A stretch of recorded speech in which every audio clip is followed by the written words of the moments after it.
Like most people of my generation, I swallowed the lies that we need to eat meat for protein, milk for calcium, and fish for omega-3. Imagine my shock when 10 years ago I started to look at nutrition with open eyes. By looking at the balance of available evidence and learning to discount studies funded by the very industries that stand to profit from a favourable outcome, I learned a terrible, shocking truth. It seems that the more animal products we eat, the quicker we tend to succumb to one or more of the diseases of affluence that most Westerners will sooner or later suffer and die from. Trouble was, as a hard-gaining bodybuilder, I'd been convinced that I needed to cram in as much animal protein as humanly possible. To those ends, I was consuming a massive 500 grams every single day. I'm ashamed to say that weekly I would ingest 10 kilos of chicken breasts and 42 pints of milk, along with varying amounts of tuna, eggs and steak. I'd wash it all down with literally gallons of whey protein. I was consuming more animal products than anyone I'd ever met and was terrified of losing all the muscle that I'd worked so hard and so long for. But the data was compelling and I thought that I owed it to myself to at least give this plant-based thing a try. To my surprise and sheer delight, not only was I able to continue growing muscle just as effectively on a plant-based diet, I actually had benefits to my sports performance. It cured the, at times, debilitating tendinitis that used to see me having to skip training sessions, something that I did very begrudgingly. It also improved my energy and expedited my recovery from exercise. And the increased carbohydrate load meant that my muscles became more volumized, making them appear larger, and to some people's disgust, more vascular too. In terms of health benefits, it dropped my pre-hypertensive blood pressure down past normal and into the optimal range. Eradicated the terrible hay fever that would practically incapacitate me each summer, and improved the strength of my previously waning eyesight by more than double. Thank you. The story of my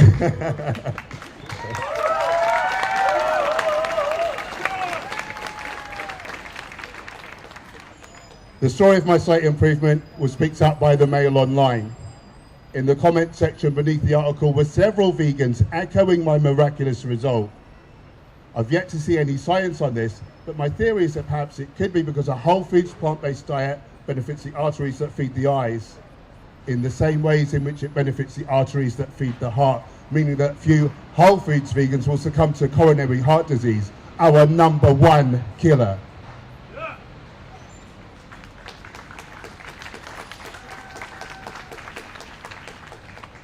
As you've likely gathered by now, and just as the data suggests, I've come to believe that a whole foods, plant-based vegan diet is not just viable for humans, it is in fact likely optimal.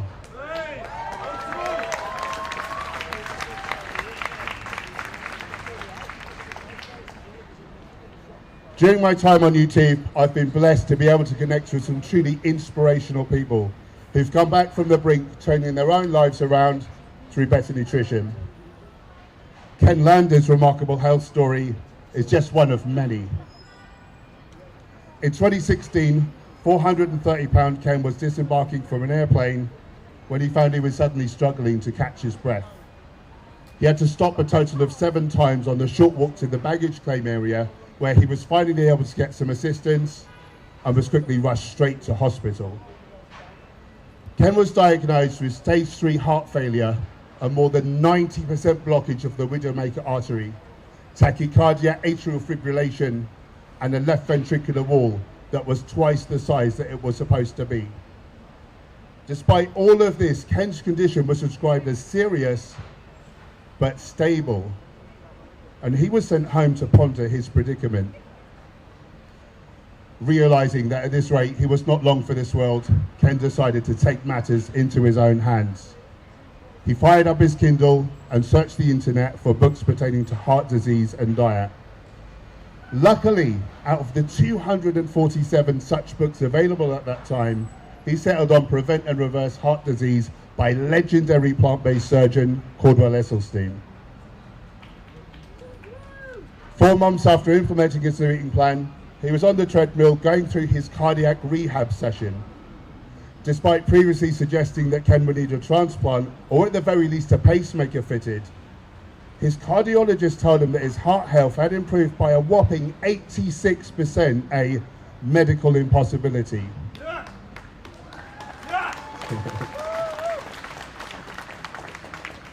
10 months after diagnosis, Ken was informed that medically speaking, it looks as though he never had any heart problems.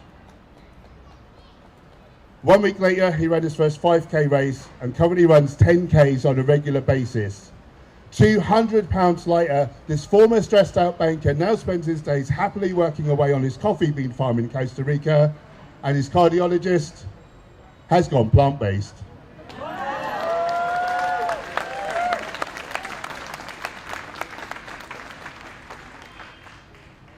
Looking back now, 10 years on and having become a nutritionist, the truth is very apparent to me. Nobody is dying of deficiencies. We are dying of excess, of fat, trans fats and cholesterol and other harmful compounds, many found exclusively in animal products. To eat meat for protein is akin to eating mud because we're after the water. You don't need all the crap that comes with it. Of course, there's vegan diets and there's vegan diets. In dietary terms, the prefix vegan just tells me what you're excluding: flesh and animal secretions. A great start from a health perspective, to be sure. But did you know that most vegans are still dying of the same types of chronic diseases that plague omnivorous eaters? Most of them are preventable, many treatable, and some can even be reversible with a healthy enough plant-based diet. I believe that if we're kind enough to live a vegan lifestyle, then we just plain don't deserve them. So for those of you that perhaps aren't eating very healthy right now, I hope you might be inspired to commit to eating a more whole food predominant vegan diet.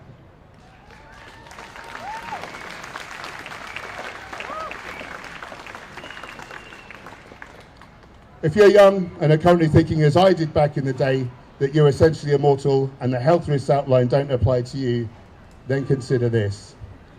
Our top killer, heart disease, doesn't usually start in adulthood, nor during our teenage years, or even necessarily in childhood. This most fatal of diseases can take root while we're still in the womb.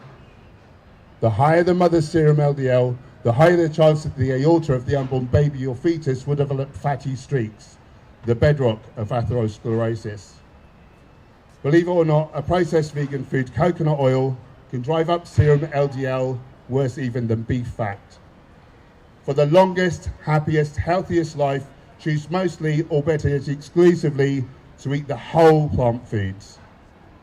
Legumes, whole grains, fruits, vegetables, nuts, seeds, herbs and spices. For anyone still labouring under the misapprehension that such a diet is somehow low in nutrition, know this. According to Harvard University, vegetables have on average 16 times the amount of nutrition found in meat. This is across an aggregate of known vitamins and minerals. The latest science, driven by AI, suggests that there are likely 5 to 10 million phyto or plant nutrients, most yet to be discovered. And for anyone thinking that animal protein is vastly superior to plant protein, I would urge you to look at the problems with the outdated studies that have led to this widespread misconception. PDCAS and DS studies are based on rats and pigs, not humans. They are looking at single foods in isolation. People don't eat just one food, and the foods are given raw. We cook our foods, which acts to pre-digest them, making amino acids more readily available. Last year saw the best ever study of vegan resistance training coming out of Brazil's Sao Paulo University.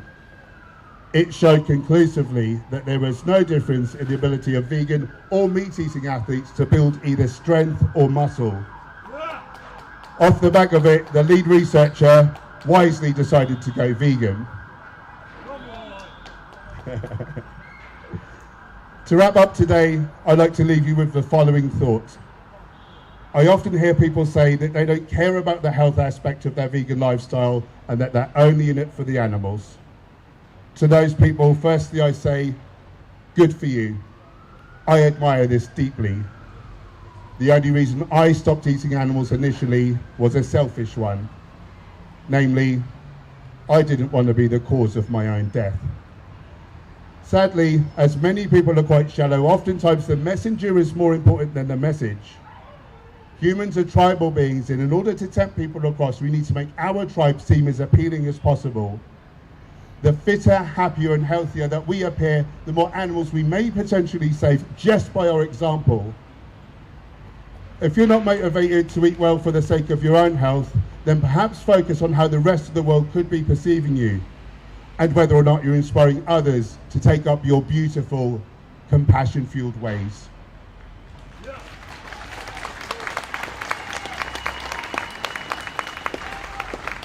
That's right, give yourselves a clap, you deserve it.